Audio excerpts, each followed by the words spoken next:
Welcome to Waco ISD TV. We're here today to talk about an exciting collaborative effort that's taking place between Waco ISD, the Salvation Army, and the Waco Housing Authority.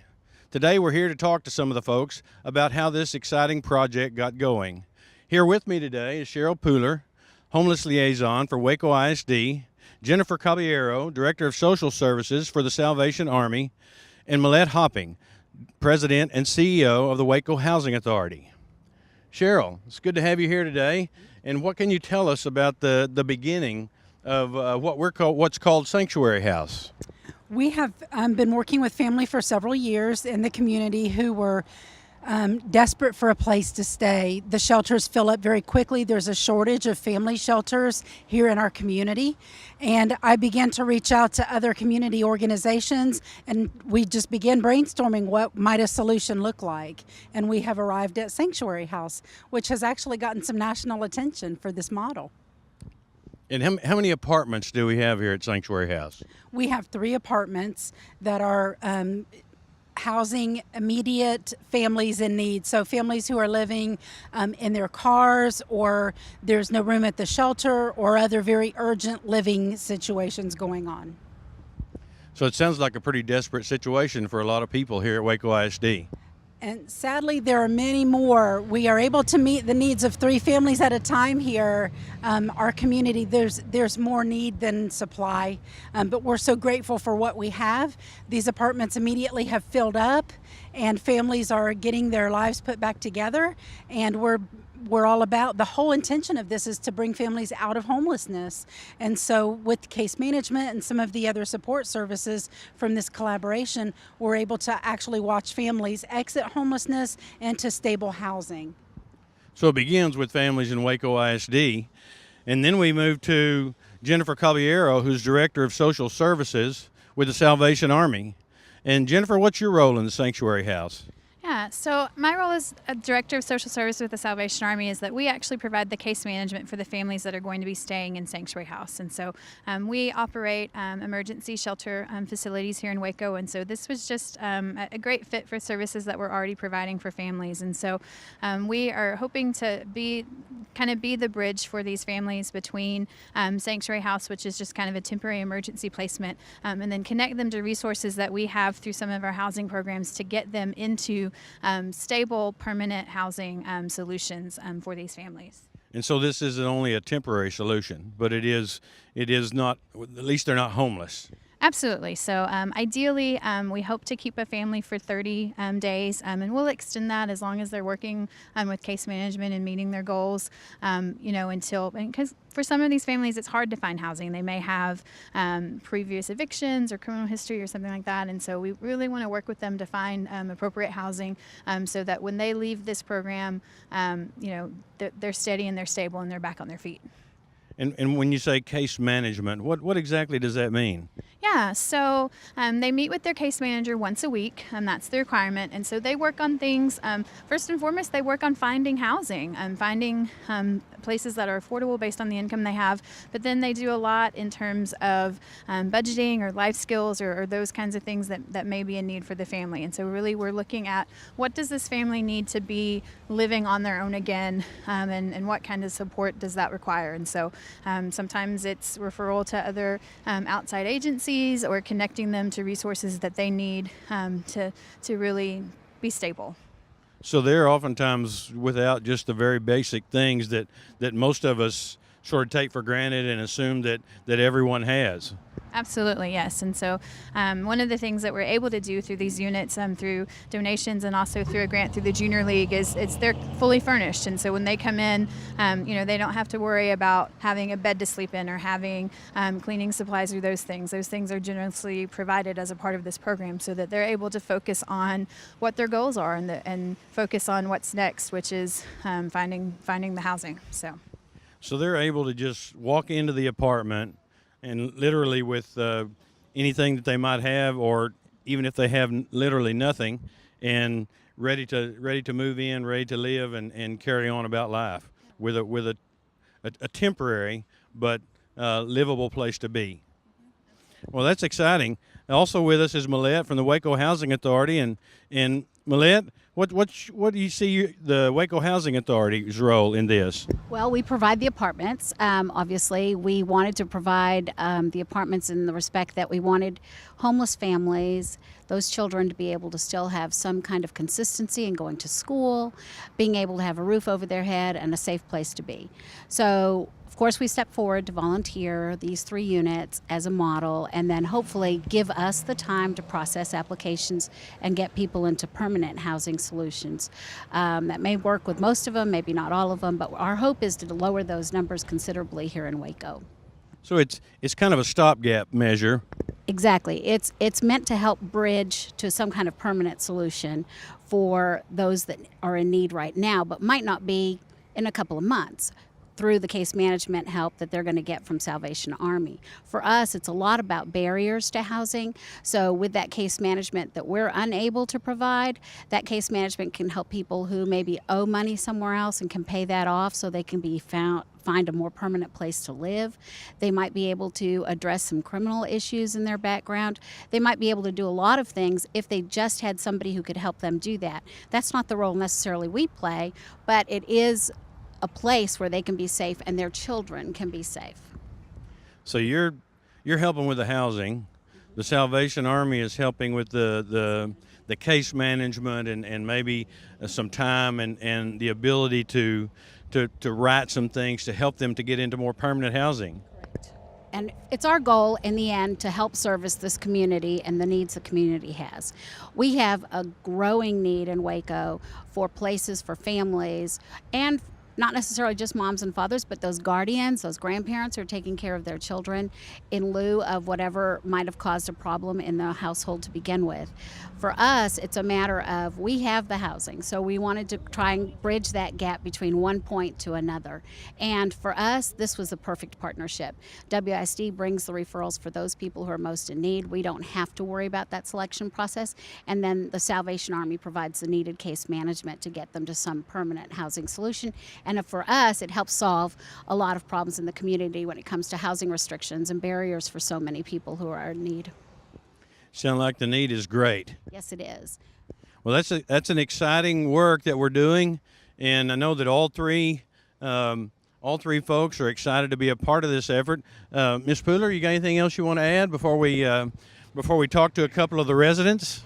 I'm just very thankful for the Salvation Army and the Housing Authority for partnering with our families at Waco ISD.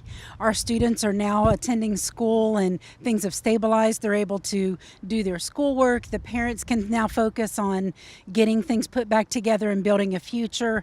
It's just a beautiful collaboration that really allows people to get both feet firmly planted on the ground so they can move forward. We want to thank all 3 of these ladies and their part in getting the sanctuary house going.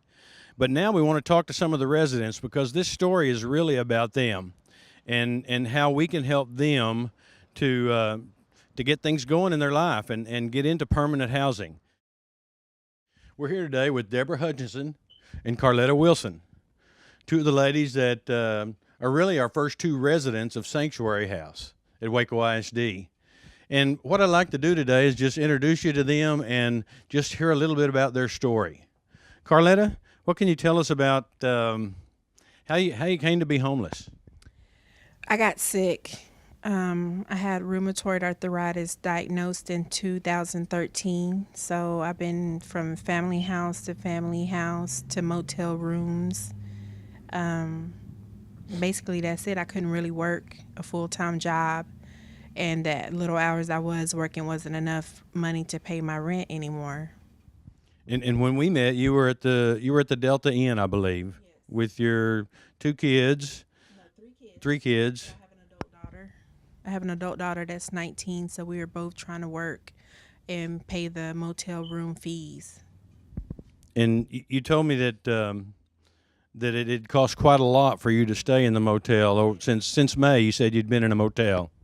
Yes, we have been in a motel since May 16th, and it was getting kind of hard living there. The air conditioner wasn't working good. We complained about the air conditioner, and it was so hot in there. It was almost as hot as it was outside, so it was unbearable to deal with.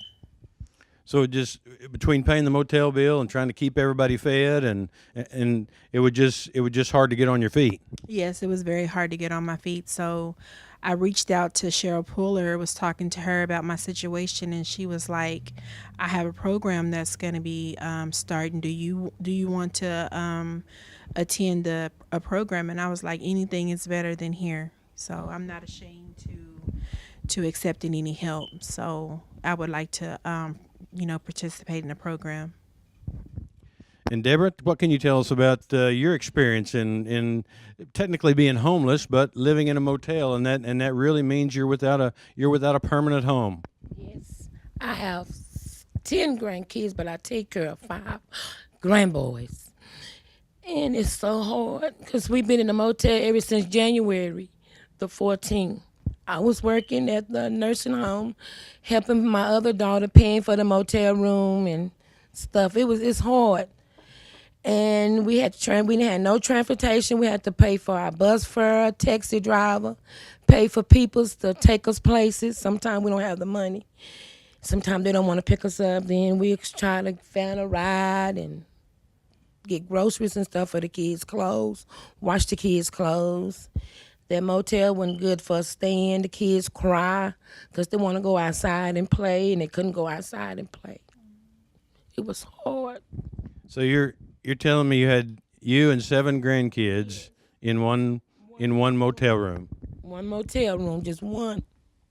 And it was hard because I sleep on the floor, and I let my 2 granddaughters sleep in the bed with my 2 4 and 5 years old. Now I let the 12 and the 15 years old sleep in the bed, and I slept on the floor. It was hard. Well, you must have begun to think there just wasn't going to be any option. Then I talked to Cheryl Poole, and she said she got something, she can help me, and I told her, yeah, I do it and everything, and she said, she gonna help me and my 5 grandboys, and she helped me a lot. So how do you think, living in the situations that you were both in, how do you think it affected your kids? Real bad because they want to go outside and play, and they couldn't. School? They played at school. They love their school. They love West Avenue. Continue to do pretty good at school? Yes, they did. And how about you, Carletta? I felt my kids' grades kind of slipping. My son has behavioral problems. I felt like maybe he was, lashing out about all the moving around that we had to do, all the different schools that we had to do, because we have to move around, to keep from being homeless, being in a shelter. But when I had came down to my wits' end and had to call the shelter, they didn't have any room. So I was like, even with my sickness, I was going to have to get out there and try to work, and my employer wouldn't work with me. So I was making myself sicker, trying to work, trying to help my daughter pay $169 a week at a motel room where it's just one room and one bathroom. So it's kind of hard with, 5 people in a motel room. I was thinking that they would come and tell us at any point that there was too many people in one room with just 2 beds. And I was scared that we would be put out and not have anywhere to. So did they ever tell you at Motel 6 you got many? That I have to move because there's too many of us staying in there. And I had a best friend, she talked to them, and they didn't talk to us no more. They treat us real good. They gave us towels, and sometimes they help us with breakfast if I didn't have the money. Some of my friends did that when they was working up the Motel 6. But regardless, it's really hard living for an extended time in a motel room. Going to knock on that door and say it's too many of y'all in here, because it's only supposed to be 2 people a bed, but it was 2 adults and then 3 kids. So we just had to make it work. I had to make pallets on the floor, get those egg crates and blankets, and make it kind of comfortable, because that's just how we were living. So it's you and everybody else in the room, and all your belongings, however much you could manage to try to stack them up along the wall to keep it out of the way, so there'd be more room for everybody to have their own space. Because when we came to help you move, it all went in the back of my truck. Yeah. So That My angel helped me move. Miss Mary, she's so sweet. She loved my grandkids. She helped me with everything I need for them. She a real sweet lady. so tell me how life has changed since you've been here in the apartments. Oh, it's good. My kids is happy. My grandbaby, they run around. They have their own bed. I have my own bed. We have a kitchen. We have somewhere to cook and wash our clothes. They so happy. They love over there. They said, when we gonna leave? I said, nah, we ain't gonna leave yet. We gonna stay here forever. I said, yeah, fat baby. That's my Miller baby. He's 5 years old and he loves to stay here. He love it. How about you, Carletta? How's it changed for your kids? They like their own space. They like that they have a room and a bed that they can sleep in. And I said, y'all want to go back to the room with your big sister? No. No, we're good. We're good here. You know, we got a refrigerator. We have food in. We can cook on the stove because my baby likes cinnamon rolls.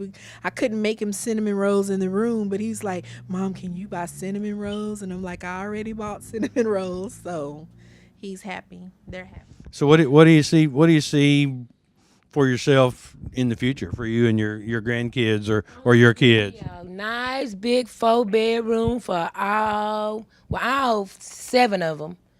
I really want all 7 of them to stay, but my other 2 granddaughters, they stay with their daddy's brother. He taking care of them real good. So you want to get your own? You see yourself getting your own place and having a place for all the grandkids. I'm supposed to start working, doing my home health care pretty soon. I go back to work. So that'll help you even more to get on your feet. Yeah. And Carletta, what do you see in the future for your kids and your family? I really just want to get stable in my own place, in a place where it's based on my income, somewhere I can afford it without having to, go and try to make myself sick trying to hold a full-time job, because my sickness has been, some days are good, some days are bad days. So I just want to get in my own place. So what do you think this effort of Waco ISD and the Salvation Army and the Housing Authority, what would you say how's it helped you the most? A lot. It helped me a whole lot. I won't have to be begging for nothing from nobody. I got everything I want, food, everything, toilet paper, washing powder. Yeah, peace of mind, and my grandbabies, they good. And y'all sort of have each other as well. Yes. I mean, I have family here, but I'm not close to any of them, and it's just hard when they say you can come and stay, and then they're different after you've been there a couple of weeks and you feel like this is my family, so we should be able to come together and help each other. That's the type of person I am. Me too. I like to make sure, if I need to pay my part, I'm grown enough to know this is what we need. But, a lot of people have their own mood swings, and they get tired of you being there after a little while. So after a little while, the welcome wears off, and then you got to find another place to go. I don't want to walk on eggshells living with anybody. So this has relieved my stress. I have depression. I have anxiety, and right now I'm good. I haven't thought about nothing bad. I haven't cried. I haven't. My kids are happy. We're in a good place right now. So it's a good day. Mm-hmm. I'm thankful because I didn't know schools could help, and I didn't know, Cheryl Puller is, I thank God for her every day because I didn't know what I was going to do. I didn't know how much longer I was going to be able to pay for that motel room. And, my 19-year-old is looking up to me. I cried, and she was like, Mom, it's going to be okay. We're going to make it. And I'm like, I don't know. But you just didn't know how. I just didn't know how. Didn't have any help. Deborah, anything else you'd like to say about moving into Sanctuary House and how it's helped you? Helped me a whole lot. It helped me. Lord knows it helped me. It helped me so much. I'm so happy. I sleep good. Cook my grandkids their breakfast, what they want. I can cook whatever I want for them. I'm just happy I'm over here with them. For nobody else won't take them. We're excited about the program, and excited to meet you ladies, and excited to be able to help you, even though we know it's temporary, and y'all know it's temporary. At least it's out of the motel, and it's something clean and comfortable, and hopefully give you time to get on your feet a little bit. And we're excited to be able to work with these other groups, and I'm personally was excited to be able to meet you, and to hear your stories, and to be able to help you in a little way. When I was coming to see you, say you came so fast. I said I was up the street. Right. When you came over, I was there. Here I come. I made it there so quick. He said, "Oh, you to take help." Some people are afraid, to accept help, but I'm the type of person that if I can help somebody, I want to help. So if someone wants to help me, I want to accept the help and do my part. So I'm thankful to be here, but I want to get to the next part so someone else can get help. Where you can give back. You want to help? Yeah, another couple, another family. Well, there's lots of families in Waco that are in the same situation that you are all in, and I just want to say thank you for being open enough to tell us a little bit about your story and your family, and we hope that this is just one stop on the way to a much better life and place for you and your kids and your grandkids, and we thank you for taking the time to be with us today.